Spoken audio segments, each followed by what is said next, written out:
नमस्कार, मैं हूं ब्रजेश चौक से और आप देख रहे हैं हमारा खास कार्यक्रम सत्ता के सारथी। और आज सारथी हमारे साथ एक ऐसे मेहमान हैं जिनका लंबा अनुभव है पुलिस महकमे में।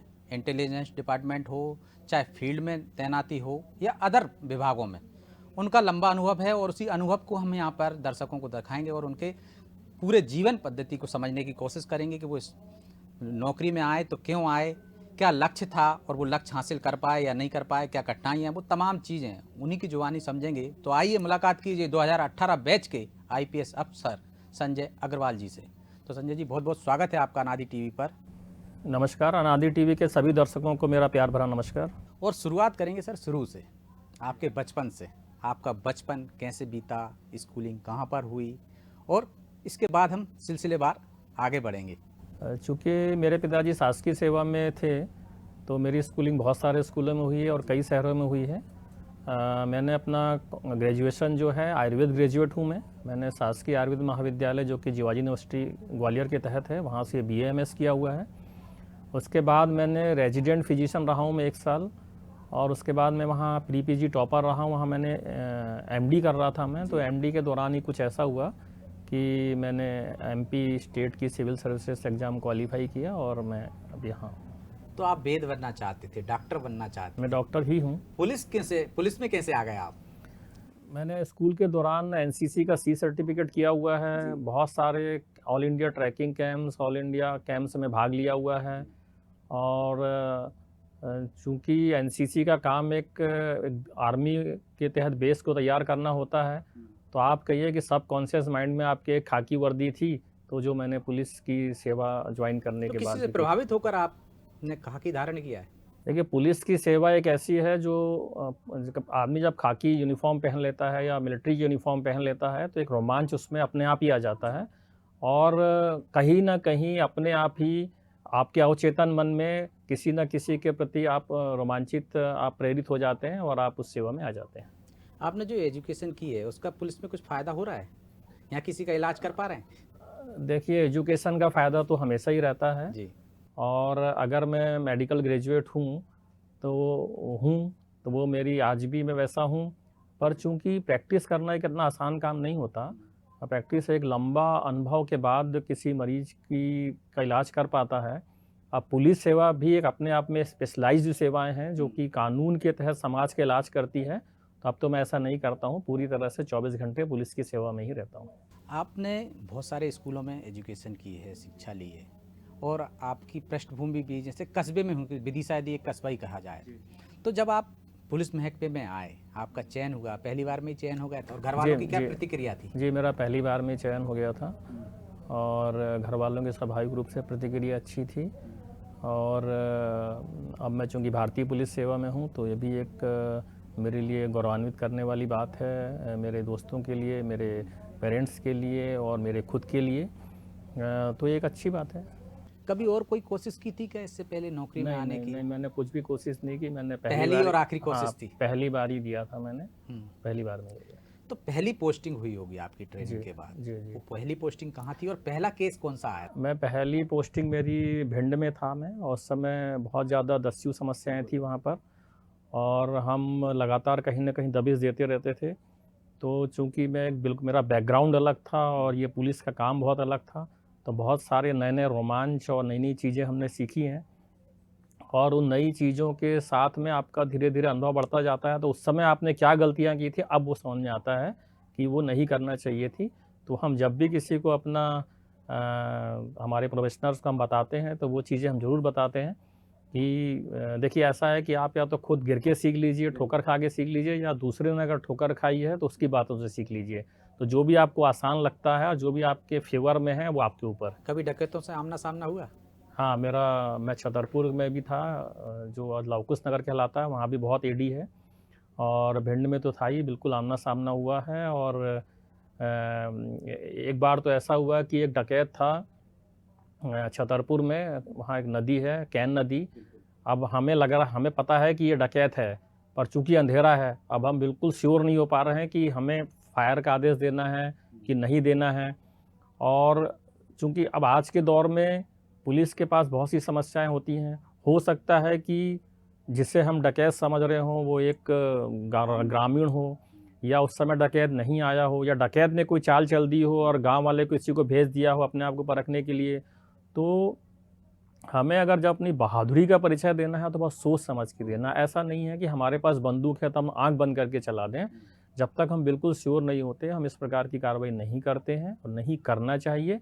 तो मैंने उस दौरान कोई गोली नहीं चलाई और वो चला गया। तो अब वो सही था, गलत था? मेरे हिसाब से तो सही था, पर मैंने कोई चांस नहीं लिया, क्योंकि अगर मेरी गोली चल जाती तो अगर कोई निर्दोष मारा जाता तो मैं उसे वापस नहीं ला सकता था। परंतु अगर वो डकैत निकल जाता तो वो फिर से पकड़ा जा सकता है, और बाद में हमने फिर उसे पकड़ा। आप नक्सली क्षेत्र में भी रहे हैं, दस्यु क्षेत्र में भी रहे हैं, कभी डर लगा? देखिए, डरने की बात थी कोई पुलिस में है ही नहीं। जब आपने एक बार पुलिस की यूनिफॉर्म पहन ली और अगर आपके अंदर डर है तो फिर तो यूनिफॉर्म पहनने का मतलब नहीं।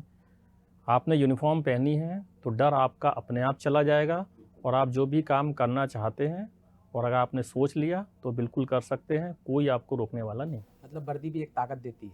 वर्दी एक ताकत नहीं, वर्दी बहुत बड़ी ताकत है अगर आप कुछ करना चाहते हैं तो। कभी पुलिस से पहले वास्ता पड़ा था, पुलिस में आने से पहले? पुलिस से पहले जैसा सबकी एक नेगेटिव धारणा होती है, मेरी भी थी। पुलिस का मैं एक किस्सा सुनाता हूँ आपको। मैं एक अभी याद दिलाया।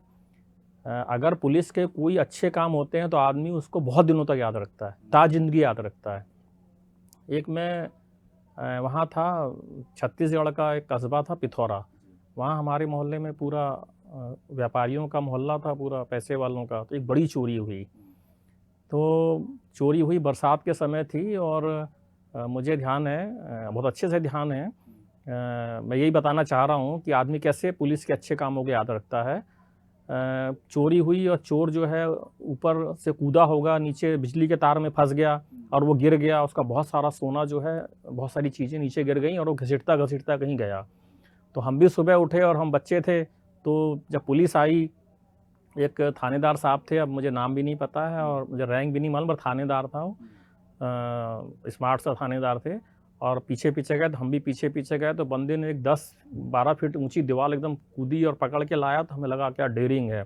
तो ऐसी जो कुछ किस्से होते हैं पुलिस के, जो जहां पुलिस बहुत अच्छे से काम करती है वो जनता याद रखती है। तो वहीं उल्टा भी होता है, अगर पुलिस का कोई बेकार काम है, बेकार आचरण है, बेकार दुर्व्यवहार है, तो जनता के दिमाग में वो छाप छोड़ता है और वो बिल्कुल पूरी ज़िंदगी भर वही पुलिस का इंप्रेशन बना के रखता है। लेकिन पुलिस को मौका मिला था कोरोना काल में अपनी छवि बदलने का, जब पुलिस वो डंडे भी चला रही थी तब भी लोग तालियां बजा रहे थे। मैं उस दौरान जबलपुर में भी रहा हूँ, भोपाल में भी रहा, और कोरोना काल में वास्तव में पुलिस ने वो काम किया है। मतलब मैं खुद अपनी बताऊँ कि मालूम है एक व्यक्ति कोरोना से ख़त्म हुआ है और पूरा इन्फेक्शन फैला हुआ है अस्पतालों में भी, और हम किसी की सहायता के लिए भी जा रहे हैं और हम अपने आप को कवर करके जा रहे हैं, और हमें मालूम है रिस्क हमको भी है। हमारे पुलिस वाले भी बहुत सारे शहीद हुए थे उसमें। तो पुलिस ने हर तरह से बेहद काम किया है।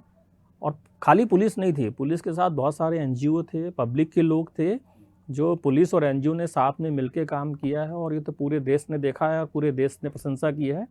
और यही तो पुलिस है कि आप जो है, जहां आपका नुकसान होने का भी है, कोई डर भी है, तो वो सारा डर छोड़ करके, अपना नुकसान छोड़ के, अपनी व्यक्तिगत छवि छोड़ के, अपना व्यक्तिगत कुछ नहीं था और आदमी ने काम किया, सारे पुलिस वालों ने। पुलिस महकमे में बहुत सारे मामले आते हैं, आपका तो लंबा अनुभव। जी जी। कोई ऐसा किस्सा जिसको आज भी आप याद करते हो?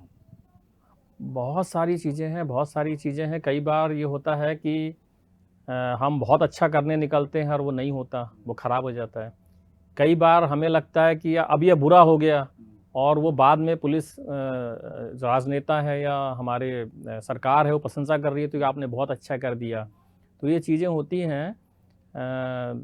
अगर हम पब्लिकली अगर मैं बताना चाहूँ तो कुछ चीज़ें ऐसी हैं जो हमने रणनीति बनाई है, पर हमको नहीं मालूम कि उसका रिएक्शन क्या होगा। हमको नहीं मालूम कि उसमें और क्या गड़बड़ हो सकता है, और बुरा भी हो सकता है, अच्छा भी हो जाता है। हाँ, या राजनीतिक प्रभाव कैसे पड़ेगा उसको? कभी आप पर राजनीतिक इस तरह का दबाव आया? देखिए, राजनीति समाज से अलग है नहीं। बिल्कुल। समाज है तो समाज है तो सब कुछ है, और समाज को कोई लीड कर रहा है तो जो लीड कर रहा है वो अपने तरीके से कुछ चीज़ें प्रभावित तो करेगा, तो वही राजनीति है। तो राजनीति और पुलिस को भी अलग इसलिए नहीं रख सकते कि जो राजनीति करने वाले हैं वो भी तो समाज के लोग हैं, और पुलिस किसके लिए है? पुलिस समाज के लिए है, उसी में राजनीति भी एक अंग है। अब आपको कहाँ तक अच्छा करना है, कहाँ तक बुरा करना है, ये आपके ऊपर है। लेकिन लोग कहते हैं ना कि राजनीतिक दबाव है, नेताओं के दबाव में पुलिस ने ऐसा किया है, ये धारणा है लोगों की। तो आप पर भी ऐसा प्रेशर आता होगा, तो कैसे डील करते होंगे उसको? मुझे लगता है ये सब बातें गलत हैं। ये अपनी जो है कमज़ोरियों को छिपाने का एक आवरण ले लिया आपने। अगर कुछ गलत हो रहा है और आप इतना गलत कर रहे हैं कि वो दूसरों के प्रति अन्याय हो रहा है, तो आपको करना ही नहीं चाहिए। आप उतना ही काम करिए, सामने वाले की बात उतनी मानिए जिससे कि सामने वाले के प्रति अन्याय नहीं हो, तो ठीक है, कोई दिक्कत नहीं है। अगर सामने वाले को किसी काम से फ़ायदा हो रहा है और वो हम कर सकते हैं, तो देने में कोई बुराई नहीं है। ऐसा कोई किस्सा जो आपको लगता हो कि बहुत अच्छा काम किया था, मुझे आज भी खुशी होती होगी, ये काम मैंने बहुत अच्छा किया था? मैं इसमें ऐसी जिला फहरिस्त तो बहुत लंबी होगी, हाँ, बहुत सारी चीज़ें हैं, लेकिन जो प्रेरित करती हो आज भी याद आपको? करने बैठेंगे। कई बार क्या होता है, मैं आपको 2 घटना सुनाता हूँ। जी। मैं भिंड में था, थाना प्रभारी महगाँव पे, तो अपन जाने-अनजाने सब अच्छा-बुरा सभी करते हैं। तो किसी का काम किया होगा, वैसे मैं जनरली करता ही था सभी के काम। तो अगर किसी का आपने काम किया हुआ है और आप भूल गए, परंतु सामने वाले ने तो याद रखा है आपका काम। तो एक बार मैं बस से पेशी पे जा रहा था ग्वालियर से भिंड, तो एक व्यक्ति आया और मेरे पैर छूने लगा ऐसे ही। फिर उसने बताया कि साहब आपने मेरा वो काम किया था, उसने मुझे पहचान लिया। कितने साल बाद, मतलब आप सोचो 17-18 साल बाद वो मेरे को पहचान गया। आप किसी से प्रभावित हैं? देखिए हमारे बहुत से महापुरुष हैं, बहुत से हमारे बीच के ही नेता हैं जो आज भी अभी अच्छा काम कर रहे हैं। तो वो जो भी अच्छा काम कर रहे हैं उनका कुछ ना कुछ प्रभाव, चाहे आप उसको स्वीकार करो ना करो, आपके ऊपर पड़ता है। फुर्सत में क्या करते हैं संजय जी? वैसे फुर्सत में बहुत सारे काम हैं। मेरी हॉबी वैसे रीडिंग है, पर अब जो है समय के साथ रीडिंग हॉबी बदल गई है। तो आदमी जो है अपना समय जैसे करता है, सोशल मीडिया पे चला गया, ये देख लिया, वो देख लिया। तो अब तो कुछ-कुछ जो है हॉबियाँ बदल गई हैं समय के साथ, और वो समय बर्बाद ही हो जाता है फिर। जॉब तो ऐसा है कि बहुत सारे तनाव होते होंगे, तो ये हुँ, हुँ। तनाव रिलीज़ कैसे करते हैं? किससे शेयर देखिए, करते हैं घर मुझे में? मेरा मानना है तनाव कब होता है? आपका जब या तो काम पूरा नहीं हो, आपने जो सोचा है वो हो नहीं पा रहा हो, और वो कब नहीं हो पाएगा, जब आप उस काम को करने में अपना ध्यान नहीं लगाएँगे। आप अपना काम अपने ध्यान से करते रहो, पूरी लगन से, तनाव होता ही नहीं है। तनाव अपने आप वो काम पूरा होने के बाद ही चला जाता है। आपकी फ़िटनेस का राज क्या है? देखिए, मेरी फ़िटनेस तो ठीक है, आपकी फ़िज़िकल एक्टिविटी रहनी चाहिए, आपको फ़िज़िकली एक्टिव रहना ही चाहिए, आपको खाने-पीने का ध्यान रखना ही चाहिए, ये नहीं कभी भी कुछ खा लिया। समय का आपको ध्यान रखना ही चाहिए। अगर आज समय पे आपका लेकिन खाना-पीना पुलिस है। कैसे समय का ध्यान रख सकती है? समय पे कैसे खा नहीं, सकती बिल्कुल है? रख हमने सकती देखा है। है कि पुलिस वाले की ड्यूटी अचानक ऐसी आ जाती है कि वो तो खाना भी नहीं खा पाता। नहीं, ये बात सही है। जैसे मान लीजिए मैं अपने पुलिस कर्मियों की बात करूँ, तो अगर मान लीजिए दिन भर की ड्यूटी है, तो खाना पुलिस में टाइम पे दिया जाता है। आप उससे खा सकते हैं। और मैं कह रहा हूँ, अगर कुछ भी खाने का नहीं हो तो बहुत सस्ती चीज़ें भी मिलती हैं बाज़ार में। केले मिलते हैं, सबसे सस्ती चीज़ है, प्रोटेक्टेड है, सेफ़ है, कोई धूल-मिट्टी नहीं है, कोई उसमें नुकसान वाली चीज़ नहीं है। आप केले खाइए, मस्त रहिए। आप परिवार में सबसे करीब किसके हैं? पिताजी के, माताजी के? मैं दोनों के करीब हूँ। कोई बात जिनसे प्रभावित हुए हों उनकी? कोई सीख जो आज भी याद रखते हो? देखिए, मेरा मानना है कि आप अपना काम करिए पूरी तन्मयता से। आपका जो भी काम है, ना आपको उससे तनाव होगा। अगर आप काम में ही मनोरंजन ढूँढ लेते हैं, कि यहाँ-वहाँ भागने की ज़रूरत नहीं पड़ेगी। हर काम अपने इंटरेस्ट से करिए, इंटरेस्ट उसमें डेवलप करिए, वो काम ही आपका मनोरंजन बन जाएगा।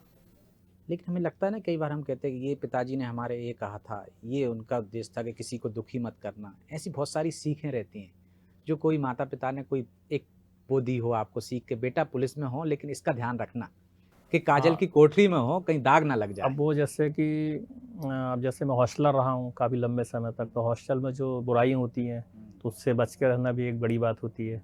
तो वो मेरे में कोई बुराई नहीं आई, तो ये मेरे मदर फादर का ही कह सकते हैं इसको। फ़िल्में देखने का भी शौक है? जी, बिल्कुल बहुत, काफ़ी फ़िल्में देखते हैं। अभी कौन-सी अभी फ़िल्म? बहुत दिनों से नहीं देखी है पर बहुत दिनों से नहीं देखी। भोपाल में रहकर समय मिल पाता है आपको? समय तो देखो, जो काम करना है उसके लिए निकालना पड़ता है ना? अगर आप चाहेंगे समय है या नहीं है, समय है भी बहुत कुछ है और नहीं भी है।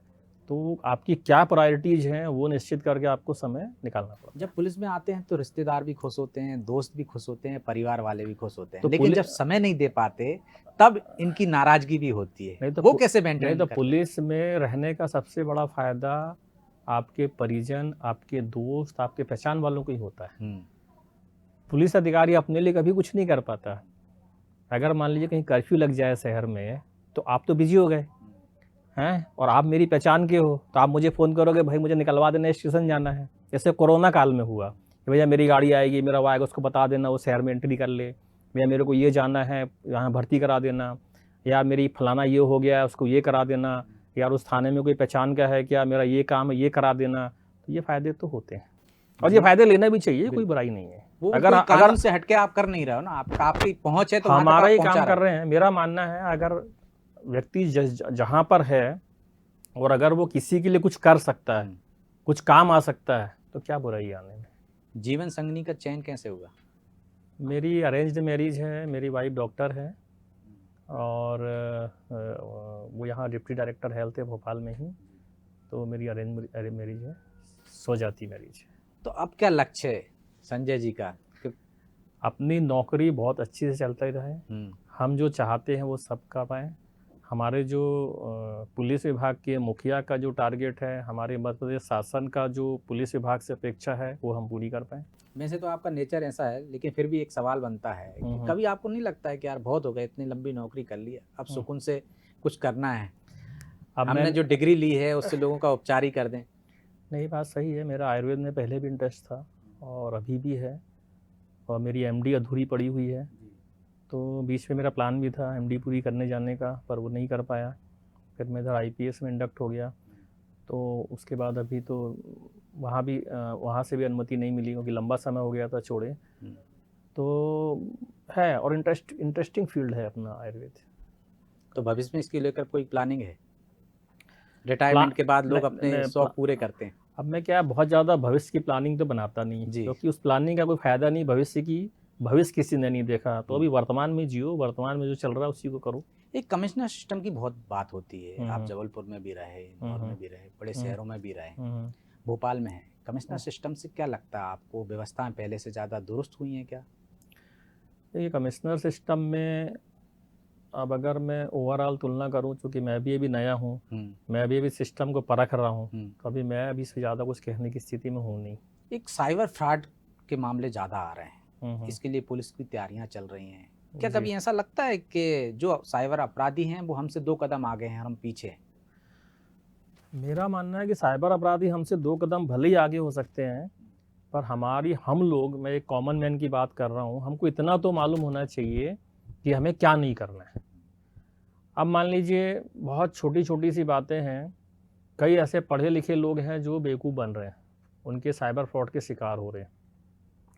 तो जब आप इतने समझदार हैं तो आपको ये भी मालूम होना चाहिए कि आपको क्या नहीं करना है। अगर मान लीजिए आपको साइबर के बारे में आज की दुनिया में नहीं आता है, तो फिर वो काला अक्षर भैंस बराबर वाली कहावत होगी, क्योंकि अब साइबर के बिना तो कुछ हो ही नहीं रहा, आप भी कुछ कर ही नहीं सकते। अगर आप मेरे को सुन रहे हैं तो वो थ्रू साइबर ही जाएगा, थ्रू नेट। साइबर मतलब जो इंटरनेट के माध्यम से जो भी चीज़ आ जा रही है और जो भी क्राइम हो रहा है वो साइबर क्राइम में आ गया। तो मेरा कहना है कि साइबर जो अपराधी हैं वो आगे हमसे इसलिए हैं कि वो बहुत सारी चीज़ें सीख के अपनी जो उसकी लैकुना है, जो उसकी कमजोरियां हैं, जो उसके वीक पॉइंट्स हैं, उसका फ़ायदा उठा रहे हैं। पर अगर हम एज ए कॉमन मैन, हमें कुछ जो चीज़ मान लीजिए हमने ऑर्डर की नहीं तो उसे क्यों लेना है, जो पैसे हमने किसी से लेने ही नहीं है तो उस पर क्लिक क्यों करना है, हमें अनावश्यक क्लिक क्यों करना है जो चीज़ हमें मालूम है। तो कहने का मतलब ये है कि आप जो है वही हरकत करें साइबर में, या तो आप बहुत अच्छे जानकार हों, आपको मालूम है कि ये गड़बड़ी है, हमें ऐसा करना है, इससे बचने के लिए है, नहीं तो आप मत करें, दूर रहें और अपने काम से काम रखें उसमें।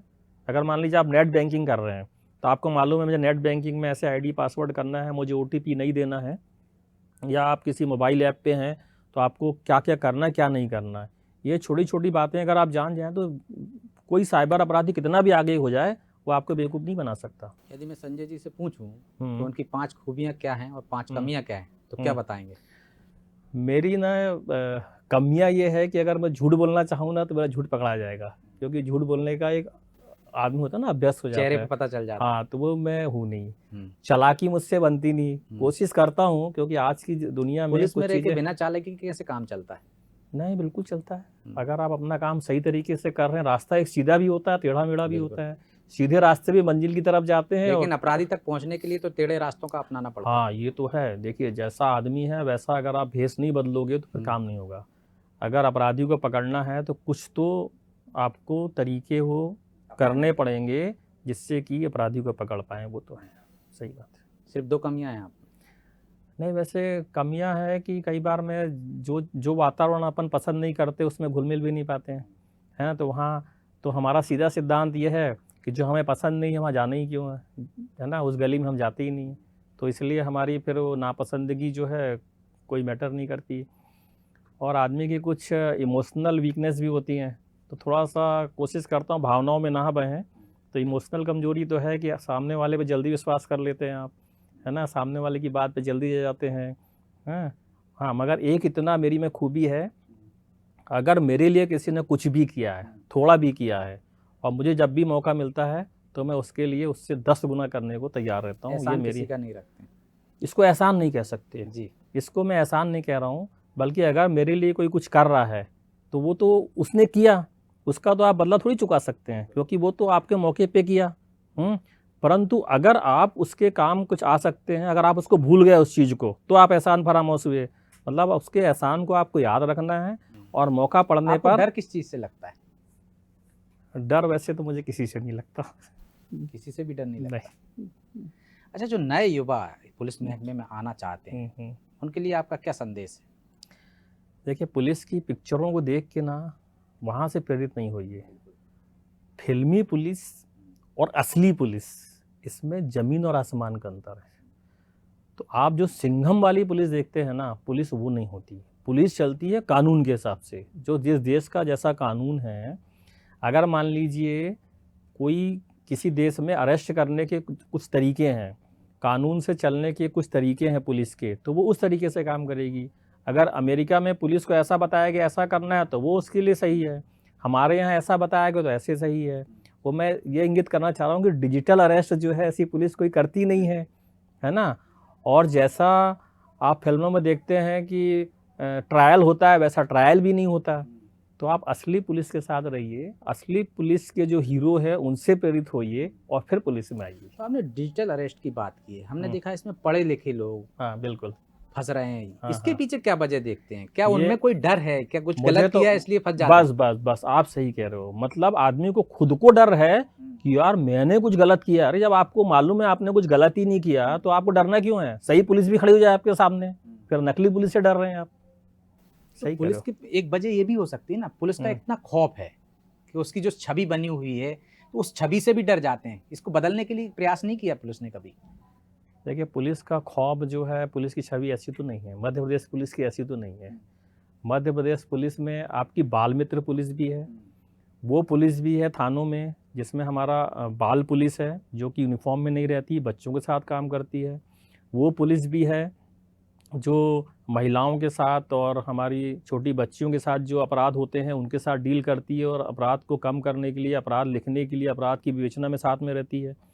वो पुलिस है जो हमारी स्टूडेंट्स की इंटर्नशिप करा रही है पुलिस में, चाहे साइबर में हो चाहे थानों में है, उन बच्चों को सिखा रही है। वो पुलिस भी है हमारी जो कम्युनिटी पुलिस के रूप में हमारे बहुत सारे एनजीओ के साथ काम कर रही है और गरीब बच्चों के लिए, गरीब ऐसे बच्चों के लिए पढ़ने में मदद करे, चाहे रोजगार में मदद करे। तो ऐसी पुलिस भी है। ऐसी पुलिस है ही नहीं हमारे यहाँ कि जिससे कि हमारा नेगेटिव रूप से खौफ आपने पैदा पुलिस की हो। तो बहुत सारी खूबियां बता दी, कुछ कमियां भी बता दीजिए जिसमें सुधार की गुंजाइश हो। पुलिस की कमियां जो है व्यक्ति से व्यक्ति पर निर्भर करती हैं। अगर एक कोई थाने में बैठा हुआ है, अच्छे से उसका व्यवहार है तो वो अच्छा है। दूसरा खराब व्यक्ति बैठा है, वो खराब है लेकिन तो दिक्कत खराब ये है है। ना, एक मुलजिम होता है एक पक्ष, हाँ, और एक पक्ष पीड़ित होता है। बिल्कुल। तो आपसे एक पक्ष तो हमेशा नाराज ही रहेगा जो मुलजिम होगा, तो कैसे सबको संतुष्ट कर पाओगे? ये बात सही है और मैं कहता हूँ सबको संतुष्ट करने के लिए पुलिस है भी नहीं। बिल्कुल। 2 पक्ष हैं तो एक सही है, एक गलत है। तो अगर मैं गलत पक्ष का पक्ष लूँगा, गलत आदमी का, तो फिर मैं सही कैसे हुआ? मुझे किसी एक का ही लेना पड़ेगा और एक ही आदमी सही होगा। तो बिल्कुल तो नहीं, सही सब के साथ जाना चाहिए। सही के साथ जाना चाहिए।